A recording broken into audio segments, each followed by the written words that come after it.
Tu poses tes mots calmement. Tu as même fait attention à tout ce que tu vas lui dire. Tu as ouvert ton cœur sans agressivité et là, il te répond, tu exagères. Cette claque, cette impression d'en faire trop, tu la connais. Et aujourd'hui, on va en parler. Si tu es nouveau ici, je suis Danny Koni, coach en communication relationnelle. J'aide les femmes qui sont fatiguées émotionnellement, qui portent la relation à bout de bras, afin de transformer les conflits en moments de connexion. Ma mission principale, c'est de t'aider à aimer sans t'oublier. En te parlant de ça, cela me rappelle d'un moment que j'ai vécu avec ma conjointe. Un jour, on a eu un conflit incroyable et donc je voulais aller vers elle pour lui ouvrir mon espace, mon cœur, afin qu'on résolve le conflit. Mais dès lors que j'ai abordé le sujet, automatiquement, elle s'est fermée. J'étais en face d'un mur et parfois elle m'a sorti cette phrase. Tu exagères. Peut-être que toi aussi tu as vécu ce type de scène où tu as réfléchi toute la journée à comment aborder le conflit que vous avez vécu à la veille. Et ensuite, tu as pris ton courage à deux mains. Maintenant, quand tu t'es lancé, automatiquement, il a soupiré. Il a sorti ton téléphone. Il t'a dit, tu exagères. Tu ramènes toujours ce qui s'est passé dans le passé. Tu es toujours dans le passé. Tu es toujours négatif. Et toi, quand tu balances ce type de phrase, ça te renferme parce que ton intention, toi, ce n'était pas de créer un clash, c'était de créer un moment où vous allez vous connecter à nouveau, où vous allez créer un moment de connexion qui va envoyer votre couple à un autre niveau. Mais hélas, tu étais en face d'une personne qui n'était pas prête émotionnellement à accepter ce moment de connexion. Et tu sais quoi? Ce que tu ressens en ce moment, cette honte, ces doutes, ce vide, ce n'est pas toi qui l'as inventé. C'est tout simplement celui qui est en face de toi, qui n'a pas toute cette intelligence émotionnelle pour te donner ce type d'espace pour que tu puisses exprimer ce que tu ressens. Mais je peux te garantir qu'il y a des raisons profondes derrière ce que tu ressens. Et aujourd'hui, je vais t'aider à le comprendre parce que je suis convaincu d'une chose. Quand nous prenons conscience de ce qui nous bloque, cela nous permet de reprendre le pouvoir. Et c'est le but de cette vidéo. La première chose que je voudrais que tu retiennes est que ton émotion est légitime parce que tu es un être humain. Ce que tu ressens, même si lui, il ne le voit pas, même si lui, il le minimise, sache que c'est réel. Tu as le droit de ressentir, de dire ce qui est important pour toi. Tu n'as pas besoin qu'une personne te donne la permission pour ressentir ce que tu ressens. Et personne n'a le droit de t'enlever ça. Quand tu fais tout pour créer le lien, tu ouvres ton cœur. Toi, ton intention, c'est vraiment de bâtir une famille formidable, de créer un espace où il y a un dialogue, où la relation n'est pas unilatérale, où chacun peut vraiment exprimer qui il est et que l'autre en face souffle parce que tu dis ton ressenti. C'est vrai que ça décourage. C'est vrai que on finit par être épuisé à un moment donné. Je peux te garantir que le problème ne vient pas de la manière dont tu t'exprimes. Le problème vient de celui qui est en face de toi qui minimise vraiment ton ressenti. Le problème est que tu es en face d'une personne qui est fermée émotionnellement. Parce que quand une personne n'arrive pas lui-même à décortiquer lui-même ses propres émotions, à un moment donné, c'est très compliqué. Cette personne t'ouvre l'espace nécessaire dont toi tu as besoin pour t'ouvrir. Alors, peu importe la manière dont tu t'exprimes, sache que tu n'es pas le problème. Parce que tu peux parler avec tout l'amour du monde que tu as. Si une personne est fermée, même si tu déplaces les montagnes, cette personne ne bougera pas. Tu peux utiliser toutes les méthodes de communication. Tu peux regarder toutes les vidéos YouTube sur cette chaîne. Tu peux aller faire des stages en communication non violente. Si tu es en face d'une personne qui est coupée lui-même d'abord de ses émotions, vous allez aller nulle part. Crois-moi. Imagine, tu organises une soirée incroyable. Tu commences à faire le repas. Tu allumes les bougies. Tu te maquilles. Dès lors qu'il rentre, il ne fait même pas attention à tout ce que tu as fait. Mais il sort son téléphone sans même te regarder. Il s'assoit et il commence à manger sans même faire attention à tout ce que tu as fait pour lui. Pas parce qu'il ne t'aime plus. C'est pas le sujet.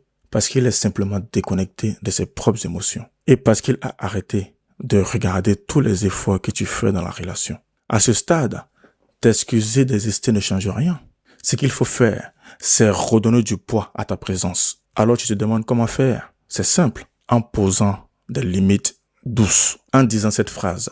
Je suis là pour partager un amour sincère avec toi. Je ne suis pas là pour mendier l'amour. Puis en prenant du recul, pas pour faire mal, mais tout simplement lui envoyer un message que tu es un être humain, tu as un cœur et tu mérites d'être aimé. Et aussi pour te rappeler à toi-même que ton amour propre est plus important que tout le reste.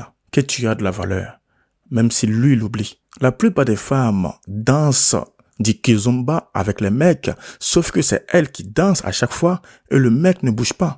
Mais à force de danser, à un moment donné, si l'autre ne suit pas la cadence avec toi, tu vas finir par trébucher et tu vas te faire mal. Et c'est ce que tu vis dans ton couple. Tu n'as pas à tomber pour deux personnes. Peu importe à quel degré tu aimes une personne, il faut jamais t'oublier toi. Je comprends qu'à un moment donné, c'est compliqué de mettre des limites. Je comprends à un moment donné que c'est difficile pour toi de prendre le lead. Je comprends parce que qu'est-ce qu'on t'a appris? À être la petite fille parfaite, à être la petite fille gentille, de tout accepter, de ne pas faire de vagues. Et donc, à force de tout accepter, tu as fini par te trahir toi-même. Mais sache une chose, il y a une solution. C'est pourquoi je t'ai préparé un guide de communication. Un guide qui va te permettre de savoir poser des mots, mettre des limites, sans blesser, sans t'écraser et surtout sans avoir à exploser pour te faire entendre. Le lien se trouve dans la description. Lis-le ce soir et commence à te faire entendre sans crier. Mais tu sais quoi? Le pire, ce n'est pas que il minimise ton ressentiment.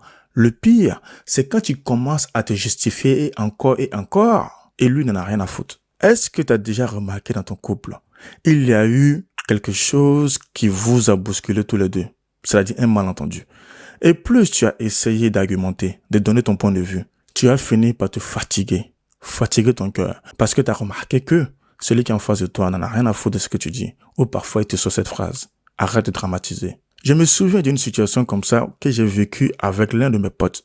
Je vais vous la faire court, mais j'aime bien parler un peu de mon expérience afin de vous donner de la valeur pour que vous puissiez en tirer des leçons. J'ai un pote, il y a longtemps, je l'avais pas vu. Et un soir, lorsque j'allais boire un verre, je le croise. Mon pote, c'est un artiste. Et il me dit, tu sais quoi, Dani? Toi, tu as beaucoup d'abonnés. Je te vois sur TikTok, je te vois sur Facebook. J'aimerais bien que tu me fasses une promotion. Je lui dis une promotion. Je dis oui. Je dis, mais toi, tu es un artiste.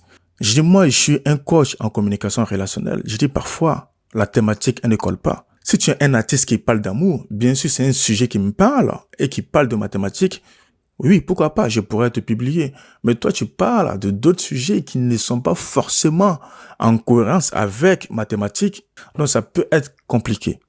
Automatiquement, mon pote, il s'est braqué, il a commencé à s'énerver, il a dit, ouais, nous les Africains, on doit se soutenir.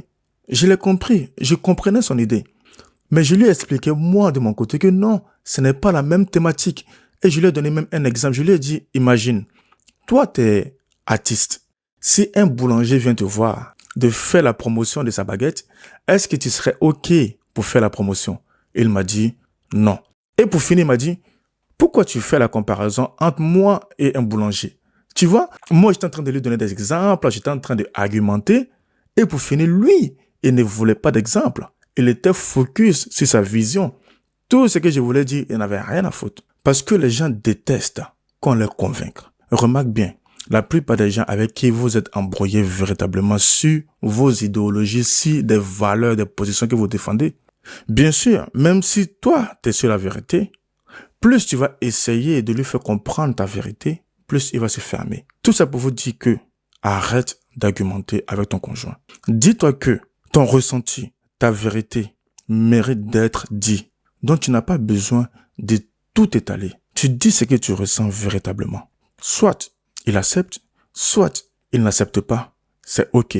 Mais toi, ton ressenti a le droit d'exister. Et tu as le droit de le verbaliser. Je sais que ce n'est pas facile pour certains profils qui sont hypersensibles, qui sont introvertis, ces femmes-là. Mais vous avez vraiment besoin de dire réellement ce que vous ressentez. Même si l'autre refuse vraiment de valider ton ressenti, c'est pas grave. Le plus important, toi tu dis ce que tu penses et tu avances. Et puis il y a autre chose. Ce n'est pas par rapport à ce que tu ressens ou ce n'est pas par rapport à comment tu te justifies vis-à-vis de lui. Mais c'est la manière dont tu poses tes mots pour faire passer le message. La communication est top. Mais l'énergie dans laquelle tu passes tes mots fait la différence. Parce que beaucoup de personnes pensent que plus ils ont un volume plus haut, les gens vont le comprendre. Mais tu te trompes complètement. Tu n'as pas à avoir un ton trop élevé pour que ton partenaire comprenne. Tu n'as pas à crier plus fort que lui pour qu'il puisse comprendre ton message. On est tous pareils, on a tendance à s'énerver parce que les gens ne comprennent pas réellement ce qu'on dit.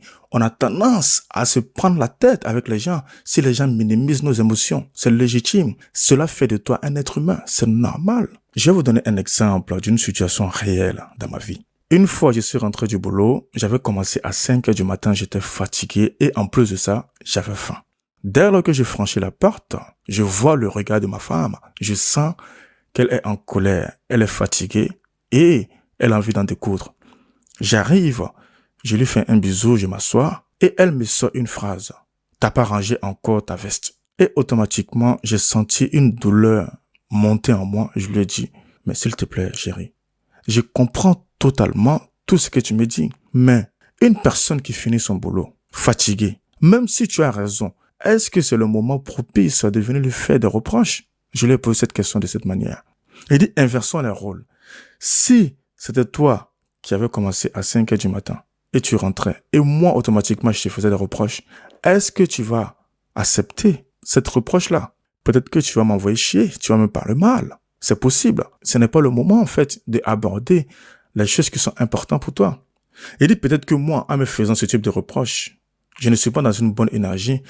Peut-être que je vais t'envoyer chier, je vais t'insulter, je vais dire des choses que je ne pense même pas. Et ça va créer une déconnexion entre nous. Donc parfois, c'est bien d'avoir tous les outils de communication. C'est bien d'avoir tout ce qu'il faut. Mais si vous ne tenez pas compte du timing, et si vous ne prenez pas compte de votre énergie à savoir poser des mots, à un moment donné, ça va être compliqué avec votre conjoint. Donc la prochaine fois que tu essayes de passer un message, tiens compte du timing, tiens compte de ton énergie et sois aligné avec toi. C'est-à-dire, peu importe la requête que tu vas dire, sois 100% aligné avec toi. C'est ce que j'apporte à mes coachés qui viennent me voir pour que je puisse les aider vraiment à se choisir, à s'aimer. Je t'invite vraiment à prendre une grande respiration à chaque fois que tu voudrais passer un message à ton conjoint et à te dire à toi-même, je ressens ce que je ressens. Peu importe la réaction qui serait en face, je n'ai rien à foutre. Ce qui est important pour moi, je verbalise ce que je ressens. Et je ne suis pas là à imposer quoi que ce soit à qui que ce soit, mais j'existe et j'ai le droit de ressentir ce que je ressens. Le but, c'est de aimer ton conjoint et ne jamais t'oublier. Tu n'as pas besoin de crier pour exister. Tu n'as plus besoin de te justifier pour ressentir. Tu as le droit d'exister, même dans le silence. Si tu veux apprendre à t'exprimer sans t'effacer et à aimer sans t'oublier, sache que je suis là. Que ce soit sur YouTube ou dans mon programme, là de parler sans crier.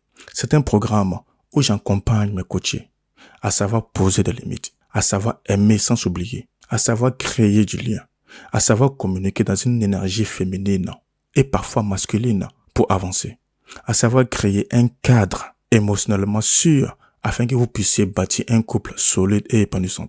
Le programme est en description. Viens nous rejoindre. À très vite. Et tu n'es pas seul. Il faut que tu comprennes une chose. La plus belle preuve d'amour que tu peux te faire, c'est d'oser te faire entendre sans crier. Et si tu veux avoir plus d'outils pour changer la dimension de ton couple, regarde cette vidéo. Elle va t'aider pour que tu avances plus sereinement. Prends soin de toi. À très vite.